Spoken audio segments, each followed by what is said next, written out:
Buenos días, muchachos. Vamos a hablar hoy de las partes básicas del texto académico. Esto es un poquito de metodología, realmente no es una exploración profunda de la metodología, pero sí son algunos pasos que ustedes pueden seguir para crear un texto académico, es decir, un texto como un ensayo, una tesis o una tesina, y que les quede, pues, por lo menos decente, al menos lo suficientemente bien para que se le entienda, para que tenga lógica y para que, pues, puedan cumplir con los ensayos que vienen, si no este semestre, porque pues ya casi terminamos, sí para el semestre siguiente, perdón.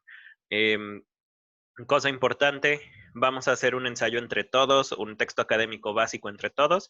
Vamos a irlo haciendo poco a poco en este mes que queda. Vamos a hacer un solo trabajo de cuando mucho 4 páginas, pero con todas las partes que les voy a pedir. Entonces, lo más importante de un texto es que necesita estar planeado. No importa si estamos hablando de una novela, si estamos hablando de una tesis, como les mencionaba ahorita, si es una crítica, si es cualquier tipo de estas cosas, necesita tener por lo menos una planeación básica. Con planeación básica me refiero a por lo menos tener la introducción, saber de qué quiero hablar, saber si mi tema es lo suficientemente bueno y saber si puedo mm, manejar esta información de manera profesional, que eso es algo importante, que no sea solo un yo creo, yo pienso, sino que podamos desglosarla, que podamos sostener lo que quiero decir y a todo eso vamos a hablarlo en un momento. Entonces, lo principal y la cosa que ya les pedí es que ustedes tienen que hacer una selección de tema. Lo más importante es de qué quiero hablar.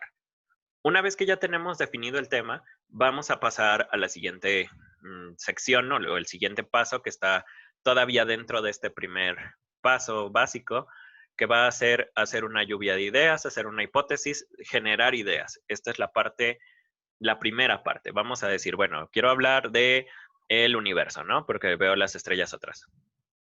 Esta es mi idea general. Pero si tomo el tema del universo, pues bueno, voy a tener que hablar de los cuásares, voy a tener que hablar de las galaxias, voy a tener que hablar de las nebulosas, de los sistemas binarios de estrellas, de los magnetares, de los pulsares, de los agujeros negros, de la teoría de la relatividad, del universo visible y del universo invisible.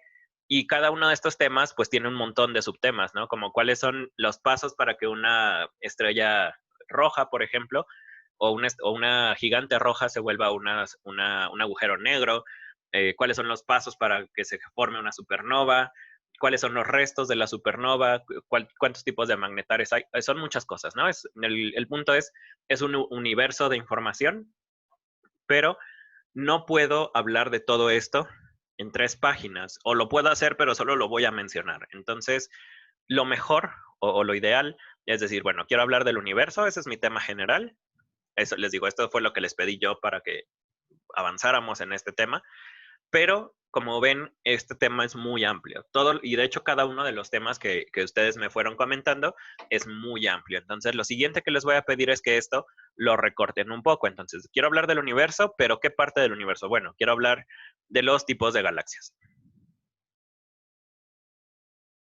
Entonces, aquí tengo mis tipos de galaxias y pues bueno, ya tenemos las de espiral, y los otros que ahorita no recuerdo. Entonces, tenemos diferentes tipos de galaxias. Esto ya es una cantidad de información un poco más manejable, pero además, aquí todavía lo podemos recortar un poco. Podemos decir, quiero hablar de los tipos de galaxias, en particular de las galaxias de espiral. Entonces, voy a poner mi título que va a ser eh, Problemas de las galaxias de espiral del clúster eh, de Andrómeda o clúster X, ¿no? Entonces, con esto yo ya estoy limitando mucho mi información y ya tengo el tema mucho más delimitado. Esta es una cosa que le sugerí a sus compañeros de diferentes grados, que primero tengan un tema muy grande y lo vayan haciendo cada vez más chico, hasta que tengan la cantidad de información manejable, porque si quieren hacerlo de todo, pues ya vimos que es mucha información y no nos va a salir. Entonces, vamos a hacer esto y una vez que ya tenemos el tema delimitado, vamos a proceder a hacer una hipótesis. Esta es una de las partes más fáciles y más difíciles al mismo tiempo, porque la hipótesis se refiere a a lo que yo creo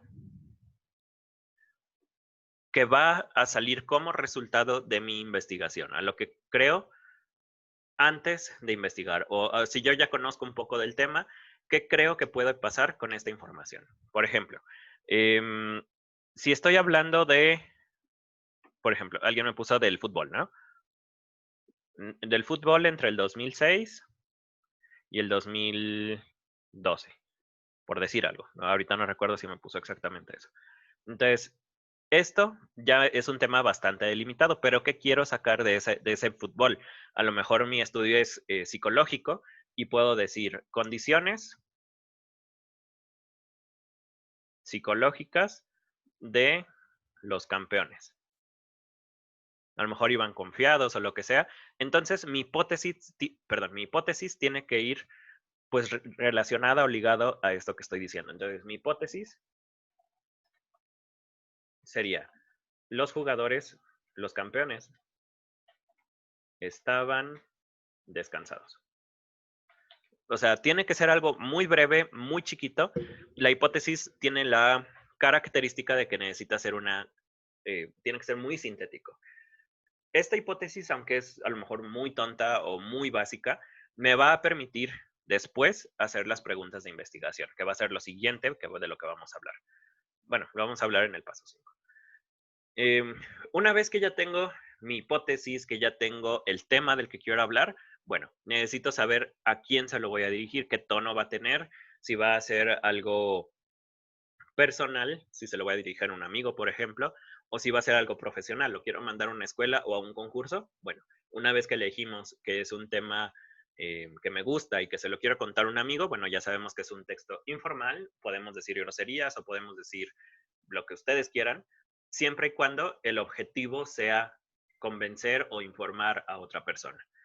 Una vez que ya tenemos esto, que es lo básico, tenemos que empezar a buscar información. Aunque yo ya conozca del tema, siempre va a haber alguien que sepa un poco más o que tenga un punto de vista diferente. Y de hecho, lo mejor es encontrar puntos de vista diferentes para poder nutrir esto que yo creo. Después de que ya tenemos la información, es importante siempre saber de dónde saqué las cosas. No puedo decir, lo leí en internet. Un error mío o como persona es que leo las cosas y casi nunca me fijo dónde. Me acuerdo, por ejemplo, lo leí en, en academia.edu o lo leí en Wikipedia o lo leí en Facebook, no sé, pero por lo menos sé de dónde salió la información, ¿no? Entonces, tenemos que saber de dónde sale para poder hacer nuestra bibliografía, que de lo que vamos a hablar la próxima semana y que es un tema fácil y difícil al mismo tiempo, porque vamos a hablar del citado, que también es una cosa bastante divertida. Entonces, una vez que ya tenemos esto, ya podemos empezar a estructurar nuestro texto. Tenemos la hipótesis, que fue lo primero que hicimos. Luego vamos a hablar de las preguntas de investigación, que esto es una cosa también fácil y difícil. Entonces, decíamos que mi hipótesis es los jugadores están descansados. Les digo, sé que es una tontería, pero por lo menos nos sirve para ilustrar. Ahora, una vez que tenemos la hipótesis, las preguntas de investigación se le tienen que hacer a la hipótesis, es decir, no van a ser preguntas de ¿cuál es el mejor equipo del 2012? Eso yo ya lo sé, o sea, yo ya tengo mi lista si ya busqué información, ya tengo mi lista de campeones, entonces ya no me sirve preguntar eso, porque ya lo conozco, ya tengo esa información. La pregunta, una mejor pregunta sería, eh, ¿cuántos partidos o cuántos días hubo de descanso entre juego y juego? A lo mejor eso no viene en nuestra información, pero esto nos permite decir, ok, a lo mejor el primer factor que influyó para que mis jugadores estén cansados o que mis jugadores hayan ganado es que estaban bastante descansados, ¿no? Que es algo que tengo en mi hipótesis. ¿Qué tan presionados estaban por el manager? Porque también tiene que ver la presión que tienen, ¿no? ¿Qué tan presionados se sentían por la afición? Cosas que a lo mejor no puedo saber, pero justamente para eso voy a investigar.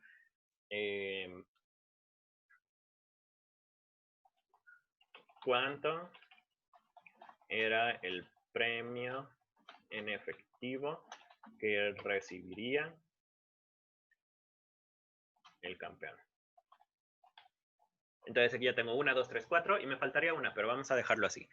Casi siempre les pido de 4 a 5 o de 4 a 6, perdón, preguntas de investigación, porque estas preguntas se las estoy haciendo a la hipótesis. Es decir, mi hipótesis es que están descansados, entonces todas estas preguntas tienen que atacar o tienen que eh, perforar o tienen que picarle a esta hipótesis. A lo mejor, ok, descansados, ¿no? Pero, ok, primero vamos a definir qué es un descanso, vamos a definir qué es el cansancio, y ahora sí, cuántos días estaban presionados por la afición, el manager, que son dos factores diferentes. A lo mejor se sienten presionados por el manager, pero no les importa la afición, o al revés, a lo mejor el manager los está presionando, pero pues tienen algún problema, algún pleito, y son jugadores que están apasionados por su afición, entonces son diferentes. Y también el efectivo, porque cuando sabes que vas a perder cierta cantidad de dinero, pues te sientes presionado, ¿no? Entonces, todos estos, si se fijan, son factores psicológicos y mi tema es factores psicológicos que influyen en los campeones del mundo. Entonces, si se fijan, las preguntas de investigación van directamente contra la hipótesis. No podemos preguntar cosas que ya sé o cosas que son demasiado evidentes. Si me dicen, el género de música K-pop, ¿de dónde nace el género de música K-pop? Es algo que ya saben ustedes, entonces no se va a nutrir ni su conocimiento ni van a nutrir a la persona a la que esté leyendo. Normalmente, si voy a leer un artículo de K-pop es porque me gusta, ¿no? Entonces ya más o menos sé. Entonces las mejores preguntas serían, ¿cuáles son las mejores bandas? ¿O en qué países ha influido? ¿Cómo lo ven en otros países? Eso tiene más sentido y nutre más el tema del que quiero hablar. Entonces tenemos esto, las preguntas de investigación, el marco teórico es toda la teoría que yo voy a utilizar. En este momento no vamos a hacer tanto un marco teórico, entonces nos lo vamos a saltar un poquito, pero es importante que sepan que una vez que tienen su información necesitan juntar toda la teoría en una sección. Dices, teoría psicológica 1, teoría psicológica 2, teoría psicológica 3, teoría psicológica 4, y aquí la forma en que voy a implementar estas teorías, perdón, es bla, bla, bla, bla, bla, bla, bla, bla, bla, y espero que bla, bla, bla, bla, bla, bla, bla, ¿no? Entonces esa sería el marco teórico, no lo vamos a usar ahorita, pero existe. El desarrollo es en sí el texto que vamos a escribir, que puede ser muy largo o puede ser muy cortito, no importa. En este caso va a ser pequeño. Y la conclusión es el momento en el que yo voy a decir si, si lo que yo creía, es decir, si mi hipótesis es verdadera o es falsa. En la conclusión, una cosa importante es que muchas veces estamos tentados a cambiar nuestro marco teórico o estamos tentados a cambiar nuestra investigación o falsificar datos para que nuestra hipótesis sea correcta, pero pues no es lo mejor, no es una práctica científica además. Entonces, no importa que su hipótesis esté mal, esto necesito que lo remarquen o que lo noten muy, muy fuerte.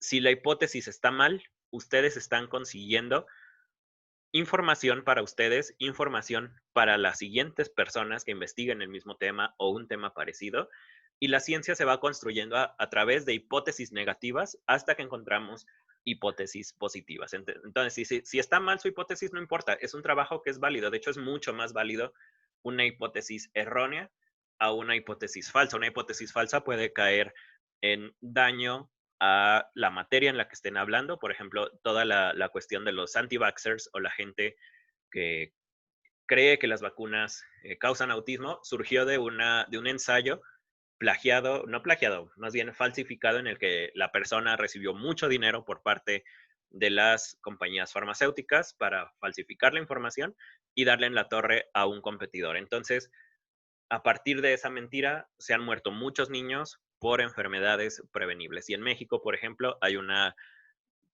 pues no pandemia, pero sí una epidemia de sarampión que se propagó por gente que dejó de vacunar a sus hijos. Entonces, cuidado con esto, no falsifiquen sus hipótesis, no tiene nada de malo que su trabajo diga, la conclusión es que mi hipótesis era falsa, pero descubrí, y esto es la parte importante, descubrí que hay factores como el sol o el clima o bla, bla, bla, bla, que van a afectar en la psicología de los jugadores. No tiene nada de malo estar equivocado, de hecho es como avanza la ciencia. Por último, tenemos la creación de, bueno, casi por último, la creación de la introducción, que es, una vez que yo ya terminé el trabajo, voy a hacer cómo presento este trabajo. En este trabajo se aborda la psicología de los jugadores que han ganado la Copa del Mundo desde un punto de vista, no sé, constructivista, por ejemplo, y bla, bla, bla, ¿no? Entonces, se presenta el trabajo o se pone una cosa general. Vamos a presentar el tema. Creo que la psicología de los jugadores es una cosa que normalmente se omite. Pueden poner lo que ustedes quieran. Por último, ahora sí, la bibliografía va a ser toda la información que yo busqué originalmente, que está aquí, la vamos a poner en la parte de hasta abajo del trabajo. Van a ser las páginas, los libros, los artículos, las revistas, los documentales que yo vi o que yo consulté para poder crear este trabajo. Si se fijan, es muy fácil. La cosa es un trabajo tedioso, es decir, tenemos que hacerlo muy metódicamente para que salga bien. Entonces, al final, una vez que ya terminamos nuestro texto, que ya tenemos nuestra introducción, nuestra hipótesis, nuestras preguntas, el marco teórico, el desarrollo, la conclusión y la bibliografía, en ese orden, vamos a tener que revisar este texto porque la revisión es importante para saber si no me equivoqué, no solo en cuestión de dedazos, que es como escribí mal una palabra, o de ortografía, sino para saber si el texto es entendible, si es legible y si no puse algo que a lo mejor tenía en la cabeza y que después ya no desarrollé. Es decir, vamos a buscar coherencia, vamos a buscar otras cosas. Entonces, esto ya lo hablé en todas las diapositivas pasadas, solo les menciono un par de cosas. Preguntas de investigación, ya se les decía, esta es una de las partes importantes. La hipótesis es la más importante de todas, porque de ahí se desprenden las preguntas, la investigación que voy a hacer y si mi trabajo va a estar en lo correcto o a lo mejor descubrí algo diferente a lo que yo creía. Las citas y la bibliografía también son sumamente importantes, sobre todo en trabajos académicos. Y lo último que les decía, la conclusión no necesariamente tiene que ser mi trabajo estaba en lo correcto, no siempre vamos a estar en lo correcto. Entonces, la revisión es una cosa que se tiene que hacer no solo en trabajos académicos, esto lo tengo que decir bastante, también se va a hacer, si ustedes escriben poemas o si escriben novelas o si escriben cualquier otra cosa, también necesitamos una etapa de revisión. A lo mejor no vamos a ver todos los errores, pero es diferente tener una novela en sucio o en cochino o el primer borrador que sea una porquería, porque es como nuestra carta de presentación, a mandar un borrador pues bastante más cuidado, que se haya casi definitivo, ¿no? Entonces, aquí les pongo nada más un ejemplo rápido de un poema que escribí hace unos años. Esta es la versión del 2010, esta es la versión del 2014. Entonces, esta es una revisión que hice 4 años después para que el poema sea más entendible. En este lado estaba todavía muy influido por Góngora, de este lado también, pero pues ya está más entendible, ya no está tan payaso, ¿no? Entonces, eso son las partes básicas del texto académico, así es como vamos a crearlo y pues no sé, si tienen alguna duda, saben que pueden preguntarme. Cualquier cosa, pues estoy aquí para ustedes. Y bueno, con esto terminamos. Muchas gracias.